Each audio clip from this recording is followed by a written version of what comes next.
આ અમારી વડોદરા સંસ્કારી નગરીની આપણ એક ઐતિહાસિક ઉત્તરાયણના એક દિવસ પહેલાં 13 તારીખના દિવસે અહીં નજારો જોવાલાયક હોય છે, જે અમારા પૂર્વજોથી આ ચાર દરવાજાની અંદર ખૂબ જ એક એવું તહેવાર છે કે એની અંદર કોઈ નાત જાત હિન્દુ મુસ્લિમ તરીકે લોકો અહીં આવતા નથી. બસ એક વડોદરા શહેરના નાગરિક તરીકે અહીંયા આ હરાજીની અંદર ખરીદી કરતા હોય છે અને હિન્દુ મુસ્લિમ બધા પથારા દુકાનો લઈને અહીં પતંગોની બેચતા હોય છે અને ખૂબ જ લોકો એન્જોય કરીને આ અમારા વડોદરા શહેરમાં ચાર દરવાજાની અંદર આ ઐતિહાસિક 13 તારીખનો પણ આ નજારો જોવા માટે લોકો કંઈ કંઈથી આવે છે ને એની અંદર આટલી બધી ભીડ હોય છે કે લોકો એક બીજાને ધક્કાધુક્કી કરીને ચાલે છે.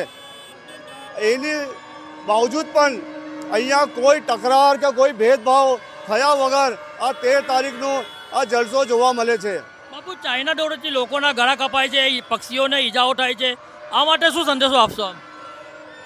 ચાઇના દોરાથી ખૂબ જ ઈજાઓ થાય છે અને નાગરિકોને પણ નુકસાન થાય છે. નાના નાના બાળકો જો ગાડી લઈને આગળ બેસતા હોય છે ગાડી પર, એમનું પણ ઘણા બનાવો બને છે અને પક્ષીઓને પણ ઘણું નુકસાન થાય છે.